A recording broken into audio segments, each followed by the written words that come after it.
Horretarako gaurkoan gurekin daukagu Eraitz Saez de Egilaz, EH Bilduren legebiltzarkidea eta Gazteria alorreko idazkaria. Eguerdion. Egunon. Lehenik eta behin indarkeria matxistari helduko diogu, asteburuko gertakariak direla eta izan ere datuen arabera 6 atxiloketa izan dira gutxienez, asteburuan Euskal Herrian, baita sexu eraso hori behazainen, atzokoan irmoki gaitzetzi zuena mugimendu feministak, udako jaien testu inguruan zer aurreikusten duzue? Bai, egia da, azken egunetako gertakariak nahiko gogorrak izan dira, eta, behasaindarra izanik, niretzat ere nahiko gogorra izan da ez festen atarian halako gertaera batekin amaitzea, nahiko borobilzi joa zen festa horiek, ikusten dugu argi eta garbi eraso sexistak eta emakumeen kontrako violentzia hori existitzen dela eta aurrera eramaten dela, eta ikusi dugu ere orain arteko festa giro askotan hori gertatu dela eta aurrerantzean hori gertatuko denik ezin dezakegu horrela aurre ikusi, baina badakigu ez, egungo egoeran eta emakumeen kontrako violentzia hori errealitate bat dela. Hala ere uste dut aurre ikuspen horiek ezin ditugula egin eta ezin dugula alarmistak eta alarma egoera konstante batean bizi, justuki emakumeen askatasuna bera mugatzen delako ez, eta gure aukera eta erabakimen hori ere oztopatzen delako hori dena aurre ikusi edo alarma egoera hortan sartuko bagina. Baina bai uste dugula egoera horren aurrean erantzun bateratu bat emateko aukera errealak izan behar ditugula eta prestatuta egon behar dugula baita mugimendu feministarekin batera. Eta gertaera hauen aurrean instituzioen eta erakunde publikoen erantzukizuna nola baloratzen duzu, orain arte, eta zein izan beharko litzateke, zuen ustez? Guk uste dugu instituzio publikoek eta erakunde publikoek nahita nahi ez izan behar dituztela erantzunak eta erabaki kolektiboak ere aurrera eraman alizateko halako egoeren aurrean, eta zentzu horretan usten dugu, adibidez mugimendu feministarekin elkarlana egunerokoa eta konstantea izan behar dela ez. Askotan hitz egiten dugu guk ere gobernantza feministaz, eta guretzat gobernantza feminista justuki termino edo parametro horietan eraikitzen da ez, erabaki prozesu oro izan dadila, erabaki elkarlanen hartutako erabaki bat eta erabaki komun baten ondorio. Zentzu horretan adibidez oso balioan jartzen ditugu edo baliagarri egiten zaizkigu ez, protokolo feminista asko elkarlanean eraikitzen direlako udal, mugimendu feminista, auzoko eragile, txosna batzorde eta dena delakoekin. Eta usten dugu termin horietan egin behar dela aurrera ere eta termin horietan eraiki behar dela elkarlana. Ezin dena izan da, instituzio publikoek beraien lana egin beharrean ez, mugimendu feministak egiten duelako eta protokolo hori egia aktibatzen direlako edo sortzen direlako, mugimendu feministaren bizkar utzi. Uste dugu baliabideak eta tresnak behar ditugula justuki autodefentsa feminista deritzogun hori delako tresnak eta baliabideak izatea gure bizitzen gainera bakitzeko eta gure egunerokoaren gainera baki alizateko. Eta horretarako elkarlan hori ezinbestekoa zaigu. Gazteen beste kezkaiturri nagusienetako bat da etxe bizitzarena. Aurtengo lehen hiruhilekoan datuek diote 292 etxegabetze izan direla. Iazko datuekin alderatuta 106, beraz nabarmen egin dute gora. Alokairu parke publikoa handitzeko proposamena aurkeztu zenuten horri aurre egiteko Eusko Legebiltzarrean, baina EAJak eta PSek aurka bozkatu zuten. Nola ulertzen duzue horren aurka egitea? Guretzat hemen funtsezko elementua da etxe bizitza eskubidea ari garela hizketan, eta askotan ahaztu egiten zaigu eta badirudi ere etxe bizitza bera kapritxo bat bihurtu dela gaur egungo termino hauetan edo ikusten ari garen egoera honetan ze gain hartu du egoerak etxe bizitzari dagokionean. Batez ere merkatu pribatuari dagokionean, baina baita merkatu publikoari dagokionean ere, eta termino horietan adibidez etxe biden gaur egun 60.000 pertsonatik gorako eskatzaile daude ez, eta eskaintza babes ofizialeko etxe bizitzena edo babes publikoko etxe bizitzena 26.000koa da. Hau da, askoz eskari gehiago dago eskaintza baino. Eta guk hor bai jarri nahi izan dugula fokoa batez ere etxe bizitza merkatu publikoa alokairuan eskuratzeari ez. Batez ere 180 eskatzaileen 180 alokairuan eskatzen ari delako, ikusten dugulako alokairuari dagokionean, merkatu publikoari dagokionean, parke publikoari dagokionean izugarrizko gabezia daukagula, baita gazteen artean ere. Ikusi dugu adibidez, gazte, babes ofizialeko etxe bizitzetan bizi diren gazteen 9% soilik bizi dela alokairuan. Horrek esan nahi du erosketa edo erostea izaten dela normalean gehien erabiltzen dena, eta hori da ez dagoelako. Alokairu merkatu publiko hori ez delako existitzen. Eta hor bai egin nahi izan dugula, fokoa jarri nahi izan dugula eskaera hori legebiltzarrera eramatean, eta aurreko ostegunean adibidez proposamen bat egin genuen lege bat aldatzearena, hirigintza planaren lege aldatzearena 2006koa, bi artikulotan, baina batez ere planteatzen genuena zen 50% gorde dadila alokairurako etxebizitza publikoak egin ahal izateko. Uste dugulako eskubide hori gauzatu ahal izateko beste termino batzuetan ere hitz egiten hasi behar dugula, jada ez dela bakarrik etxebizitza eskubidea eta sarbide duin bat, etxebizitza duin baterako sarbidea izatea, baizik eta baita gure bizitzak alokairuan garatzeko eta benetan alokairu hori bizitza guztirako izateko aukera izan dezagun. Ze gaur egun ikusten dugula, titulartasun publikoa beharrean titulartasun pribatua dutela normalean babes ofizialeko etxe bizitzek, eta horrek ekartzen du adibidez, promotore pribatuek etxe bizitza horiek alokairura ateratzen dituztenean denbora baterako izatea, baina denbora hori pasatzen denean familiak, norbanakoak, pertsona guzti horiek kalera botatzea, eta horrek etxegabetzeak dira horiek, eta horrien aurrean uste dugu bai ala bai izan behar dugula alokairu merkatu publikoa Jaurlaritzaren titulartasunean. Horrek ekidingo luke gaur egun dauden arrakalak edo hutsune horiek, ez? Izan ere, sakonean dagoen arazoa da jabetza pribatua eta etxe bizitza eskubidea denarekin espekulazioa egiten ari dela gaur egun. Bai, hori argi dago. Esango genuke adibidez gaur egun etxe bizitzak alokairuan eskuratu ahal izateko gehien bat merkatu pribatua daukagula gure esku.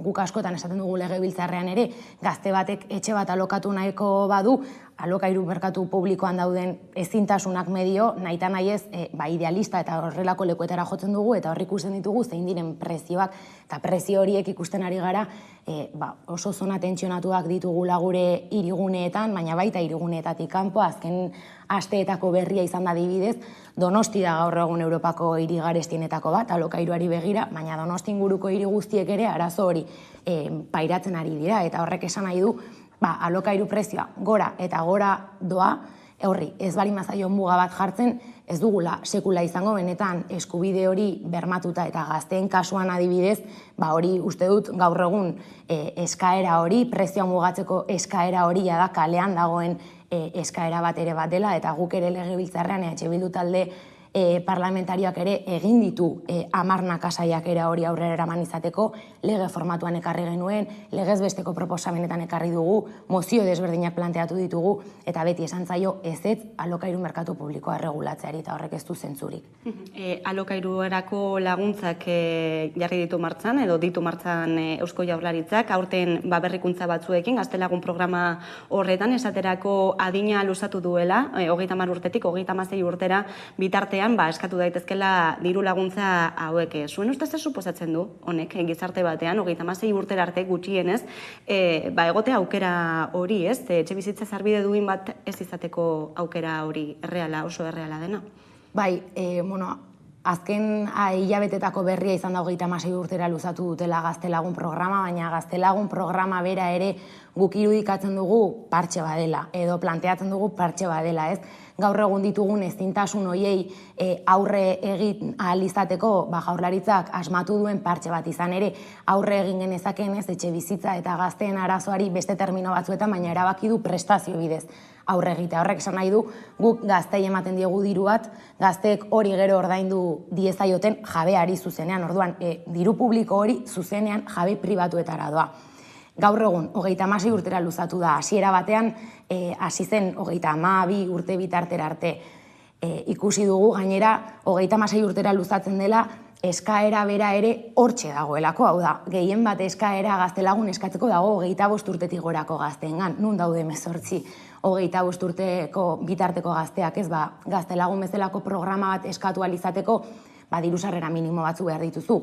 Noski gaztea zarenean 18, 20 urte bitartean normalan ikasketa prozesu batean zaude, edo lanean zaudenean ere zoritxarrez prekaritatea medio beltzean kobratzen zuta, etzara iristen minimo horietara, orduan, hor eskara oso txikia da. Eta ikusi dugu hori, gaztetasunetik haratago ez, emantzipatzeko ezintasun hori estrukturala dela, lehen agian esaten zela ez, gazteak dira emantzipatzeko arazoak dituztenak, eta gaur egun ikusten dugu hori 30 urtetik gora. Doala 30 diot, 12-30 bitartean kokatu duelako Jaurlaritzak berak ere gazte termino hori.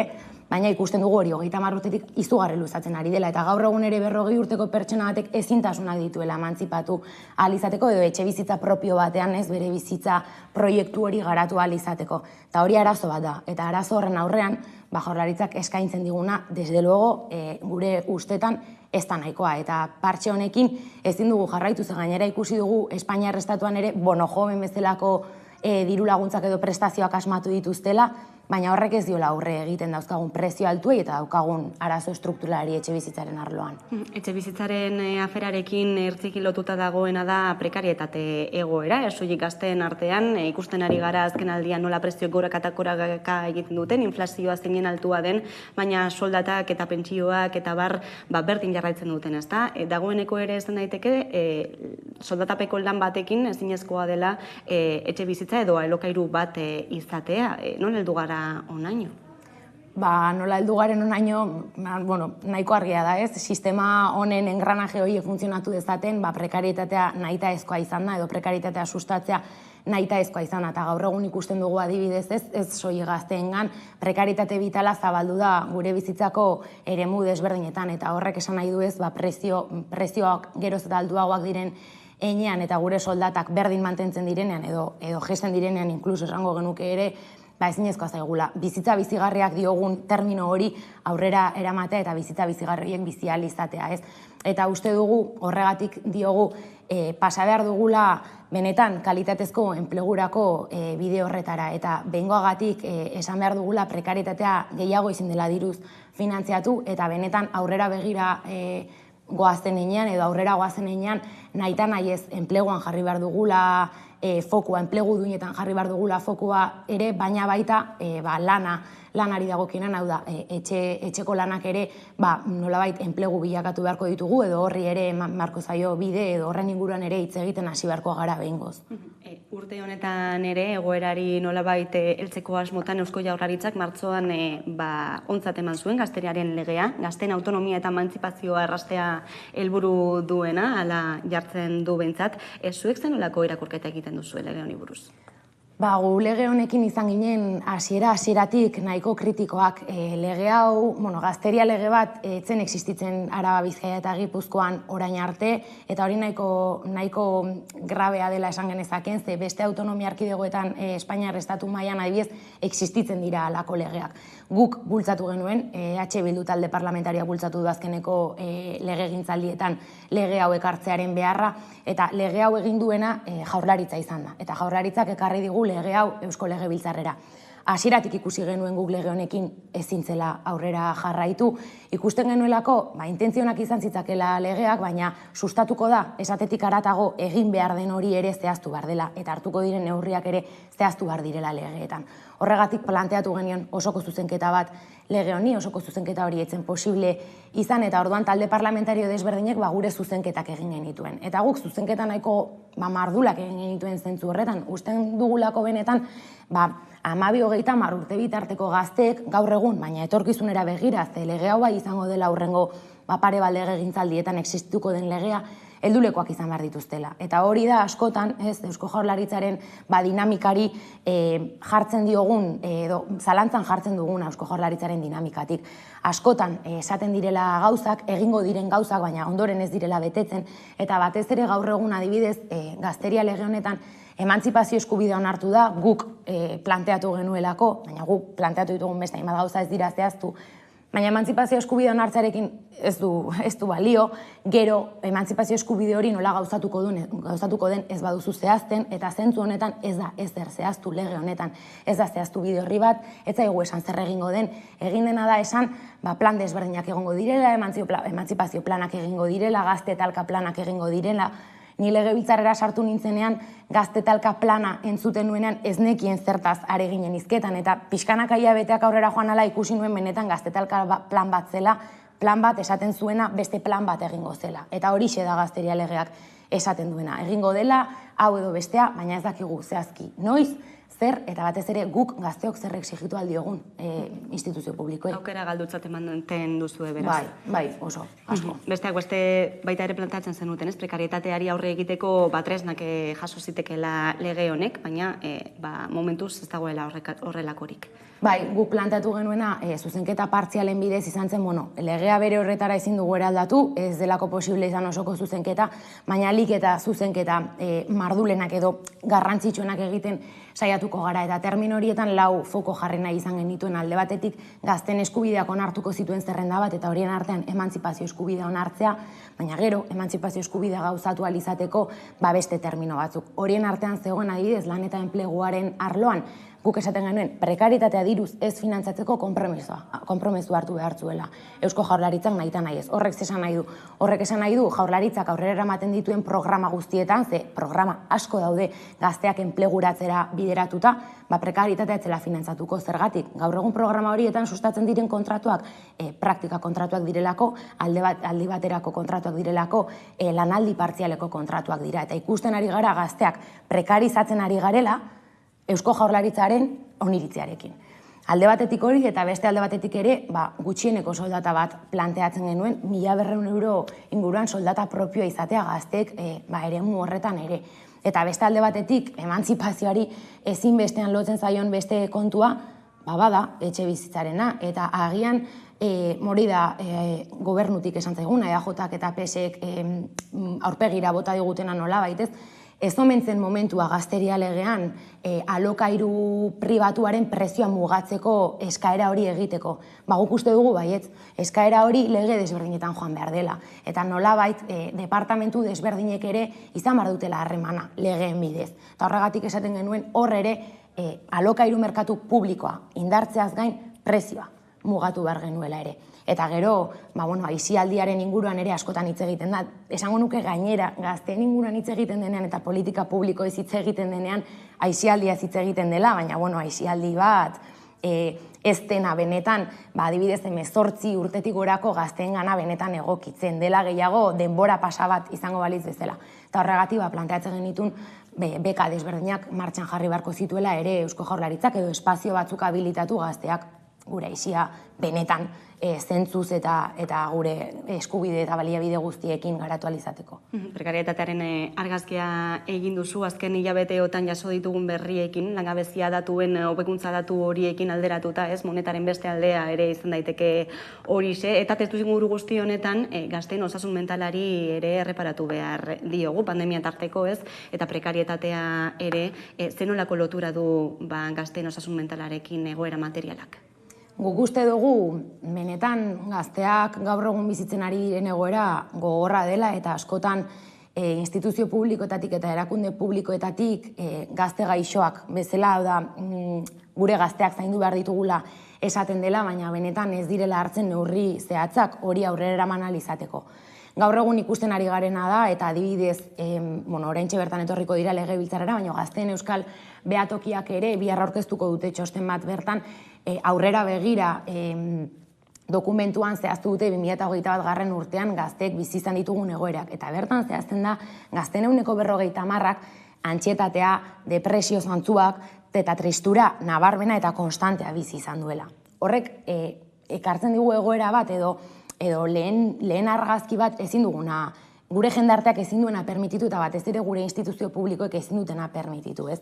Osasun mentala diogunean askotan ari gara ez, eguneroko egoerari dagozkion gauza edo kontu txiki horiek ezin ditugula aurrera eraman esaten dugu, eta horrek zuzeneko lotura dauka gaur egun bizitzen ari garen prekaritate vital horrekin. Askotan esaten dugu prekaritatea enpleguaren arloan ematen dela, baina enpleguaren arlotik ez, bizitzako arlo desberdinetara zabaltzen da. Eta gu ikusten ari garena da, gure belaunaldiak moduren batera zeru muga kolektibo hori edo izan zitzakeen ziurtasun horiek galtzen joan dela. Horregatik diogu benetan behar ditugula heldulekuak eta denok batera aurrera egin ahal izateko planteamendu askoz kolektiboagoak, eta pandemian zehar ikusi dugu gaur egun ja ez da asko hitz egiten pandemiaz, baina azkeneko hilabete eta urteetan bizi izan duguna ez da normala izan. Gure kontrako kriminalizazioa jasan ezina izan da egunerokoan medioetan eta politikari askoren ahotan esan direnak gazteen inguruan. Baina zuzenean hori izan da ez zaigulako entzun. Inork ez duelako esan gazteak entzungo ditugu eta gazteak behar dituzten edo dituzten nahi eta desira horietatik hasiko gara eraikitzen, ez? Eta deseskalada guzti horretan beti azkeneko planoan utzi dira gazteak, eta horrek ekarri du, karo, gure sozializazioa ez da existitu, eta aurrera eraman alizateko planteamendu kolektibo horiek eraikitzeko ez, aukerarik ere ez dugu izan, ez dugu sostengurik izan, eta noski, horrek guztiak ere badakar, arazo guzti horiek pribatuak izatea, eta arazo horiek privatizatzea, eta gainera ikusten ari gara ere, osasun publikoaren eremuan Osakidetzan ere ez direla ondo hartatzen egoera guzti hauek, ez? Orduan, gauza asko sartzen dira barruan, baina ikusten ari garena da hori, gazteak egunerokoari aurre egiteko arazo nabarmenak izaten ari garela. Eta testuinguru sozioekonomiko guzti honen aurrean nola ikusten duzu gazteriaren implikazio politiko maila? Hor nik uste dut askotan ez dela begiratzen eta begiratu gabe ere ez dela ikusten gazteak egiten ari garen guzti hori zertan datzan, ez? Askotan esaten da eta gu baino helduagoak diren belaunaldiek ere gure inguruan edo militantzia eremuetan ere esaten dute gazten parte hartzea txikia izaten dela arlo soziopolitikoan adibidez, edo instituzioetatik ere kexatzen dira askotan gauzak planteatzen direnean edo mahai gainean jartzen direnean gazteak ez direla azaltzen. Horrek badauka hasteko irakurketa bat nahiko esinplea dena eta da demografikoki nahiko gutxi garela eta hori ere kontutan izan beharko da. Baina hortik haratago ere askotan ez da ikusten gazteak egiten ari garen guztia, ez? Eragiletza soziopolitiko batean gazteak egunerokoan daude, militantzia aktiboetan, eragile desberdinetan, askotan ere ez ONG edo alakoetan ere parte hartzen dute, eta eguneroko implikazio hori, implikazio politiko hori, sozial hori, existitzen da, naiz eta ez den ikusi nahi.